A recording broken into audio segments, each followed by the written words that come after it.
Need tips for using your Amazon Alexa? Join Lucy on All About Lady A on the second Thursday of the month for simple tricks to get the most out of your A-Lady device. Listen on the Unmute Presents podcast feed. See you there.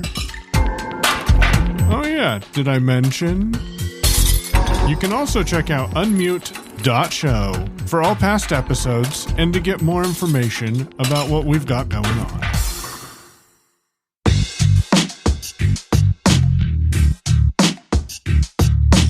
Hey all, Marty here.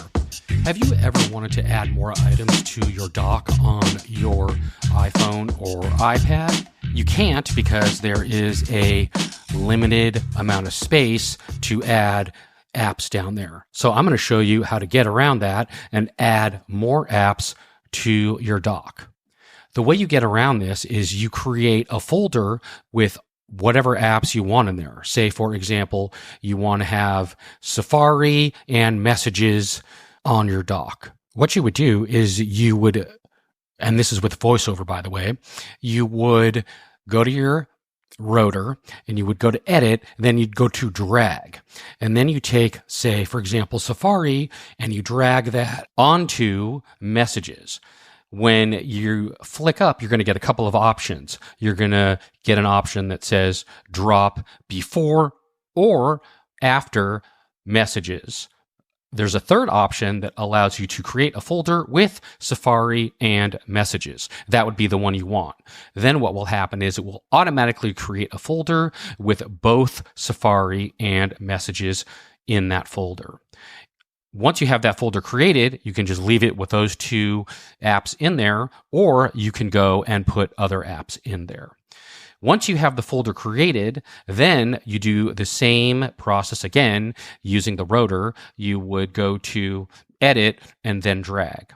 Then you would go down to your dock and you would put your finger on, say, for example, the phone app you have down in your dock. You would put your finger on that and you would get the same options. You would be able to drop the folder either before or after the phone app on the dock, and you will just then add it right there. And that's how you do that. Now, I want to make a caveat here is this tends to be a little bit buggy, so you might have to try and do it a couple times in order for it to work. And in some severe cases, it might not work at all. But you just have to be patient with it, and you should be able to get through it.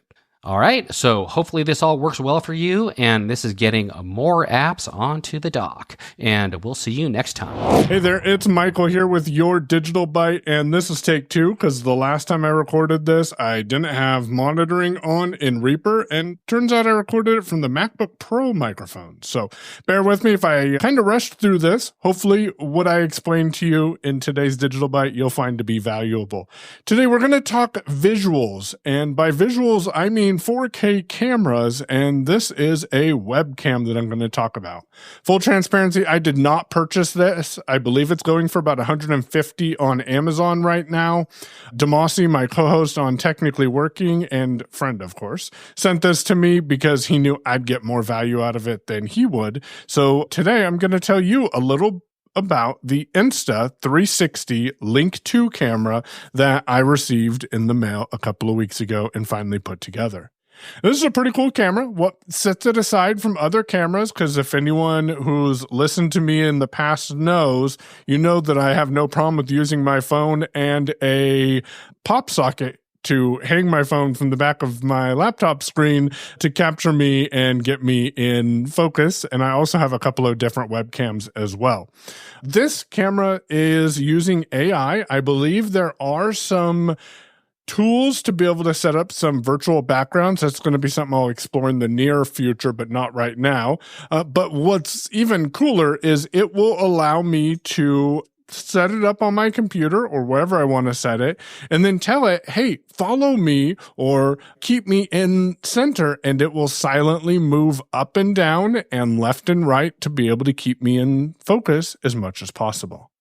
This camera uses USB Type-C on it, and it has a couple of ways you can mount it to different devices. So when you get the camera in the package, you'll receive two items. You'll receive the mount and you'll receive the camera.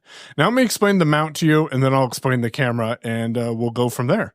The mount is I would say that's maybe an inch thick square that has a flat edge on the top with a very slight, I thought it was a sticker at first. You'll understand what it is here in a moment, but it's a little square on top. And then on the very bottom of it, and it's the only place there's a hole, is a mounting hole. So you can mount this to a tripod or other item as well. So we're going to flip it over where the hole is facing the desk and the little square on the top is closest to you and facing the ceiling. If you feel along the left and right edge, you'll feel that they are fairly flat. You can feel a little crack, and this is where the stand comes apart. I'll explain that to you in a moment.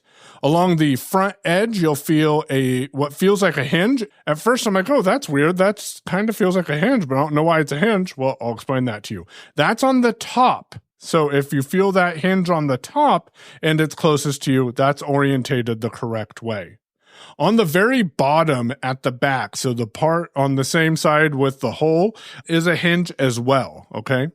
So when you have this in the proper orientation with the top hinge facing you, and you put your fingers on the left and right sides below the crack, if you I have my right thumb on the right side and my middle and index finger on the left side, and then I have my index finger of my left hand on the back and the thumb of my left hand on the front. I'm going to pull down with my two index fingers. I'm going to pull down with my right hand, and you'll feel the bottom of the base comes open, and you can actually make this flat. I just discovered this, so you can continue to pull all the way, and then it's flat. So then you have a longer rectangle instead of just a square with that hole on the back. That's too far for what we're going to demonstrate, but I wanted to show you that because what I discovered, you'll feel a little lip on the front edge of it where the bottom was kind of tucked into place. But if you trail your finger back from the front edge, you'll feel the bottom of that square, and you can actually push that square up, and you can see that you can make this into multiple different configurations. Both of those hinges go all the way flat, so you can have kind of a rectangle with a square on the front with a hole in the middle. So we're going to push this top part, we're going to push this front part all the way back so it's flush with the top face. And then I'm going to fold the bottom back up for probably most of the way so it forms a triangle. Now, this lip on the front hangs over the top of your laptop, and then the bottom part braces itself against the back of your monitor or your laptop. So when you have it in place, the lip is sitting right up at the top of your screen, the back part is pressed up lower against your laptop, and the top face is flat because we're going to take the camera now, and the camera has a round base. This round base has a USB-C port on it, and in order to orientate the camera correctly, you want the USB-C port on the left side. So turn the bottom until the USB-C port is on the left side, and then I'm going to actually hold this up to the microphone so you can hear it, because I want you to hear how aggressively this will sit on here. So if I set the camera above the round piece of the camera above the top part, you'll hear. So as you heard, it goes. And one more time. And that sits right here so I can, and it holds it in place very well. So now that the camera is sitting on its mount, which is sitting on my laptop screen, if you trail your fingers up, you'll feel the round base of the camera. Again, the USB-C port should be on the left. And then you'll feel a separate round thing that pivots. It turns to the left and right. And when you have the USB-C port on the left, you'll feel on the right side a little arm that comes up. And then if you continue trailing your finger along the top edge, you'll feel the camera itself, which pivots up and down. So the arm sits on the base that turns left and right, and the camera will rotate up and down to keep you in focus. This is a pretty cool camera. Honestly, the software is not the most accessible. However, I will tell you that it does a great job at keeping me in focus. It is a 4K camera, so people say it looks great. And I really like the fact that if I wanted to, I could mount it to a tripod, which gives me a couple of other recording possibilities as well.